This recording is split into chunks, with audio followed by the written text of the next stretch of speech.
terakhir 121. Di sini saya akan menjelaskan bagaimana tanggapan saya memandang filsafat ilmu dalam dimensi ontologi, epistemologi, aksiologi dalam konteks politik dan juga pemerintahan. Filsafat ilmu sendiri itu merupakan kajian mendalam mengenai dasar-dasar pemikiran yang membentuk pengetahuan kita tentang dunia. Dalam konteks politik dan juga pemerintahan, filsafat ilmu itu berperan penting lah dalam membentuk cara pandang kita terhadap berbagai entitas, proses dan juga nilai-nilai yang berkaitan dengan kekuasaan dan juga kebijakan. Nah, 3 dimensi utama dalam filsafat ilmu itu ada 3, yaitu ada ontologi, epistemologi, dan juga aksiologi. Ketiga itu memberikan kerangka untuk menganalisis dan juga memahami dinamika politik secara lebih mendalam.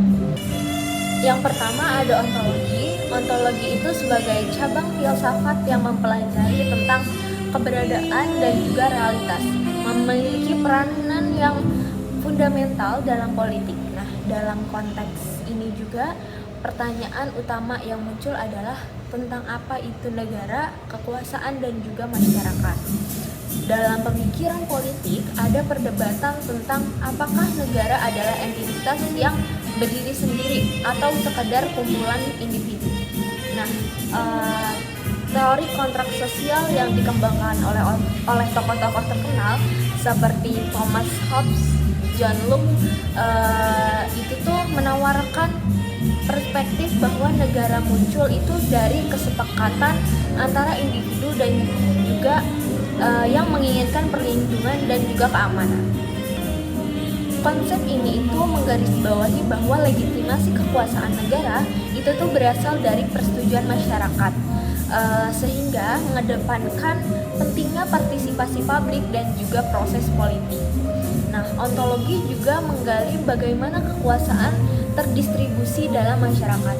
Pertanyaan mengenai apakah kekuasaan itu bersifat terpusat atau tersebar sangat relevan dalam konteks pemerintahan yang modern. Dalam banyak sistem politik, kekuasaan itu bukan hanya terletak pada lembaga pemerintah, tetapi juga pada aktor yang ada di non-negara seperti organisasi masyarakat sipil, media, ataupun juga sektor-sektor swasta. Memahami struktur kekuasaan ini itu sangat penting untuk mengidentifikasi siapa yang memiliki suara dalam pengambilan keputusan dan juga bagaimana kebijakan ini ditetapkan. Selain itu, ontologi politik ini tuh mempertimbangkan bagaimana sih identitas kolektif terbentuk, sejarah, budaya, tradisi. Ini tuh memainkan peran besar dalam membentuk cara masyarakat itu memandang negara dan juga pemerintahan. Misalnya dalam masyarakat yang memiliki nilai-nilai kolektivisme yang kuat, identitas nasional itu sering banget kan lebih dominan dibandingkan dengan identitas individu. Ini itu dapat mempengaruhi cara kebijakan dirumuskan dan juga diterima oleh masyarakat. Kemudian selanjutnya ada epistemologi. Epistemologi itu berkaitan dengan studi tentang pengetahuan, bagaimana kita itu memperoleh, menginterpretasikan, dan juga menyebarkan pengetahuan. Nah, dalam konteks politik, epistemologi itu menjadi krusial karena berkaitan dengan bagaimana sih informasi itu diproduksi dan juga digunakan dalam pengambilan keputusan. Dalam pembuatan kebijakan publik, penting banget untuk memahami dari mana data dan juga informasi yang berasal. Pengetahuan yang tidak akurat atau tidak bisa dapat mengakibatkan kebijakan yang tidak efektif atau tuh bahkan bisa merugikan masyarakat, rakyat-rakyat yang ada di negara. Itu tuh oleh karena itu tuh penting untuk menggunakan metode penelitian dan juga ilmiah, dan paling penting transparan, akuntabel.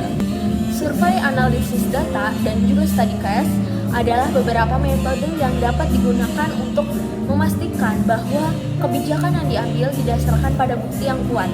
Epistemologi juga mendorong kita untuk mengkritisi narasi yang dominan dalam diskursus politik.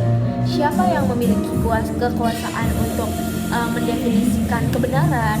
Media dan juga politisi itu sering banget memainkan peran besar dalam membentuk opini publik. Oleh karena itu, penting untuk mempertanyakan sumber daya informasi yang menggali perspektif yang mungkin terpinggir. Dalam era digital ini, era modernisasi seperti sekarang, cara kita memperoleh dan juga menyebarkan pengetahuan mengalami perubahan signifikan. Media sosial itu menjadi salah satu platform digital yang paling penting untuk menyebarkan informasi. Tapi juga menjadi sarana untuk menyebarkan misinformasi. Memahami bagaimana teknologi itu tuh mempengaruhi epistemologi politik adalah yang paling penting untuk menciptakan masyarakat yang lebih terinformasi dan juga kritis. Yang terakhir ada aksiologi. Aksiologi itu berkaitan dengan studi tentang nilai-nilai dan juga etika. Nah, dalam konteks politik ini tuh mencakup pertimbangan tentang keadilan, tanggung jawab moral dan juga etika dalam pengambilan keputusan. Kebijakan publik tidak hanya didasarkan pada efisiensi, tetapi juga harus mempertimbangkan nilai-nilai sosial yang mendasarinya. Misalnya, kebijakan yang mengutamakan pertumbuhan ekonomi harus seimbang dengan keadilan sosial. Pertanyaan yang muncul adalah, apa sih yang dimaksud dengan keadilan dalam konteks distribusi sumber daya? Nah, diskusi ini tuh menuntut pemikiran yang kritis tentang bagaimana sih kebijakan dapat menciptakan ketimpangan ataupun keadilan. Aksiologi juga mengajarkan pentingnya etika dalam tindakan pemerintah. Pemerintah tuh harus bertindak secara etis dan juga transparan, mempertimbangkan dampak dari kebijakan yang diambil terhadap masyarakat. Tanggung jawab moral pemerintah terhadap warganya itu sangat penting, terutama dalam konteks pengambilan keputusan yang sangat dapat berdampak luas. Ini itu termasuk mempertimbangkan suara kelompok yang terpinggirkan dan juga memastikan bahwa kebijakan ini tuh hanya menguntungkan segelintir orang, bukan semuanya, hanya untuk beberapa pihak doang. Nilai-nilai etika yang seringkali dipengaruhi oleh budaya lokal, misalnya norma-norma mengenai hak asasi manusia itu dapat bervariasi dari satu budaya ke budaya lain. Yang ini itu mempengaruhi bagaimana kebijakan diterima dan juga dilaksanakan. Oleh karena itu, penting bagi pembuat kebijakan untuk memahami konteks budaya masyarakat yang mereka layani. Kesimpulannya adalah filsafat ilmu dalam dimensi ontologi, epistemologi, dan juga aksiologi itu memberikan kerangka yang komprehensif untuk memahami politik dan juga pemerintahan. Dengan mengintegrasikan ketiga dimensi yang tadi, itu kita dapat memahami struktur dan juga entitas dalam sistem politik. Kita juga bisa mengembangkan pengetahuan yang sah dan juga berbasis bukti-bukti dalam pengambilan keputusannya. Kemudian kita juga bisa mempertimbangkan nilai-nilai yang mendasari kebijakan dan juga tindakan pemerintah. Pendekatan ini itu tidak hanya membantu dalam menciptakan kebijakan yang lebih adil dan juga responsif, tetapi juga mendorong transparansi, akuntabilitas, dan juga partisipasi publik dalam proses politik.